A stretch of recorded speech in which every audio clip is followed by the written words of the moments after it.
यह है कहानियों का अद्भुत संसार किस्सा कहानी। और किस्सा कहानी में मैं मंजीत ठाकुर आपको सुना रहा हूं आचार्य चतुरसेन शास्त्री का लिखा उपन्यास वयंगरक्षामः। इस अध्याय का शीर्षक है सहगमन।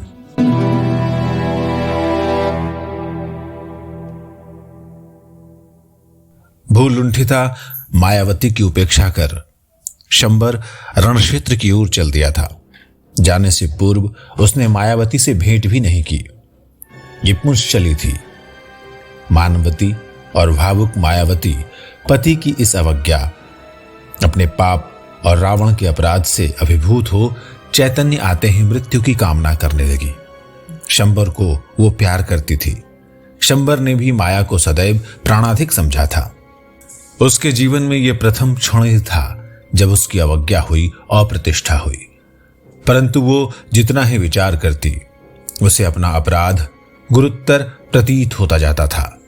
उसने ये निर्णय किया कि वो पति से दंड की याचना करेगी, फिर अग्नि प्रवेश करेगी। उसने मौन धारण किया, आहार भी ग्रहण नहीं किया। श्रृंगार और विलास उसने त्याग दिया। वह सम्रांगण में पति के लौट आने की प्रतीक्षा करने लगी। सूखे मृणाल की भांति वो सुकुमारी मायावती मुरझाकर श्रीहीन हो गई। इसी समय उसे युद्ध क्षेत्र से पति के निधन की दारुण सूचना मिली। मायावती सुनकर काठ हो गई। राजमहालय क्रंदन से भर गया। नगरी में विषाद छा गया। उस दिन नगरी में किसी ने दीप नहीं जलाया, किसी ने भोजन नहीं किया। उस दिन पौर वधुओं का श्रृंगार नहीं हुआ। सम्राट के शव को योद्धा रणांगण से ले आए। प्रतिमा गृह में राजशव की प्रतिष्ठा हुई। शव का संस्कार कर उसे अगरू, केसर, कस्तूरी, चंदन, गोरोचन से चर्चित कर, श्वेत कौशेय से आच्छादित कर उसके चारों ओर सहस्त्र घृत के दीप जलाए गए। शोकपूर्ण वाद्य गर्भगृहों में बजने लगे। असुर पुरोहितों ने मंत्र पाठ करना आरंभ किया। बलि, अर्चना और अंत्येष्टि के अन्य उपचार संपन्न होने लगे। मायावती ने असुरराज महर्षि की गरिमा धारण की, अश्रु विमोचन नहीं किया। सहमरण को सन्नद्ध होकर चिता तैयार करने की आज्ञा दी। मंजन किया, श्रृंगार किया, अंगराग लगाया और मंगल चिन्ह अंग पर धारण किए। फिर वो पति के सिर को गोद में लेकर बैठ गई। अगरू और चंदन की चिता रचकर तैयार की गई थी।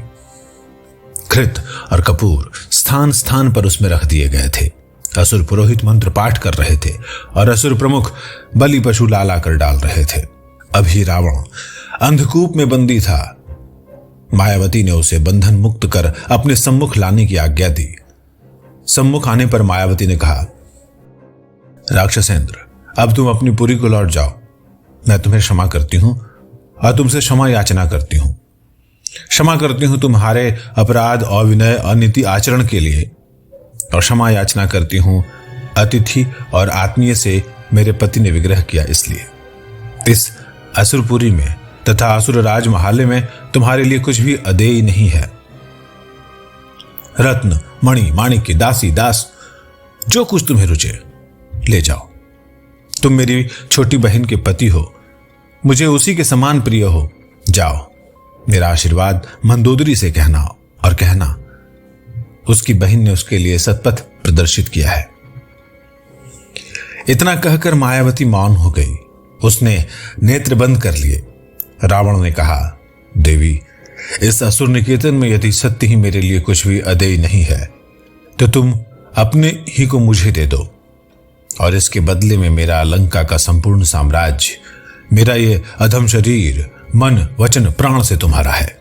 तुम ही इसकी यथार्थ स्वामिनी हो। इस भयानक विचार को तुम त्याग दो। मुझ अनुगत दास पर प्रसन्न हो। अपने स्वर्णगात को यूं दाह न करो। मैं मर्यादा के प्रतिकूल नहीं कह रहा हूं।